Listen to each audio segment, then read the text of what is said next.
এক ভাই জানতে চেয়েছেন, বর্তমানে কিছু কিছু শাইখের কারণে মানুষ বিভ্রান্ত হচ্ছে, ঈমান হারা হচ্ছে, মানুষ নেক কাজ করা থেকে দূরে চলে যাচ্ছে।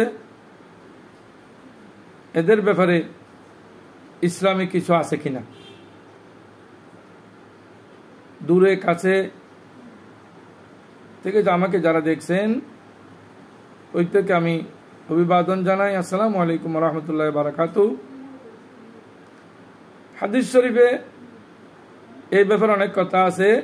বর্তমানে কিছু কিছু শাইখ আছে, শাইখ নামদারি। আসলে শাইখ অর্থ কি অনেকে এইটাও জানে না।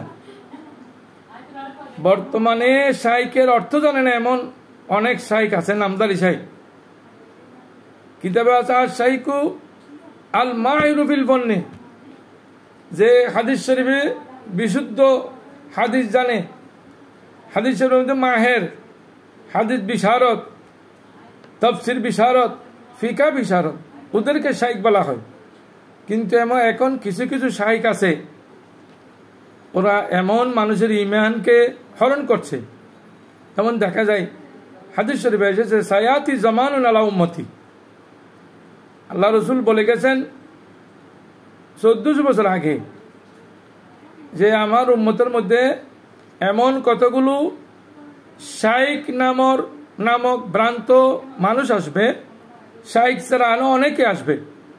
তাকুনু কুলুবুম কা কুলুবি জিয়াব, তাদের অন্তর হবে নেকড়ে বাঘের মতো।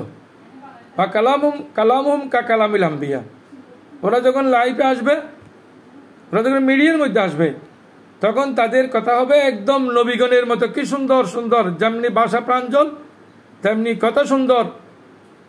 মাঝে মাঝে আবার ইংলিশও বলবে।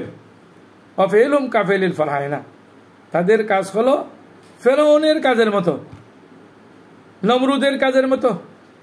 আনা বরিউ মিনহুম ওয়া হুম বরিউনা মিন্নি, রাসূল করিম দ্ব্যর্থকণ্ঠ ঘোষণা দিয়েছেন, তারা ফানা বরিউ মিনহুম, আমি তাদের থেকে সম্পর্কে খেতাব করেছি, ওহুম বরিউনা মিন্নি, তারাও আমার থেকে অনেক দূরে চলে গেছে। তাহলে এরা ঈমান হারা হয়ে যাবার, নিজের কাছে ঈমান হারা নিমেন আছে কিনা এরা জানে না। সব কদর নিয়ে, সব বরাত নিয়ে, ফিতরা নিয়ে যেই কথাগুলো বর্তমানে ওদের মুখ থেকে বের হচ্ছে, এগুলো কোনো সভ্য জাতি, কোনো আলেম সমাজের মুখ থেকে বের হয় না। হাদিস শরীফে এসেছে, অন্য হাদিস শরীফে আল্লাহ ইয়াতি জামা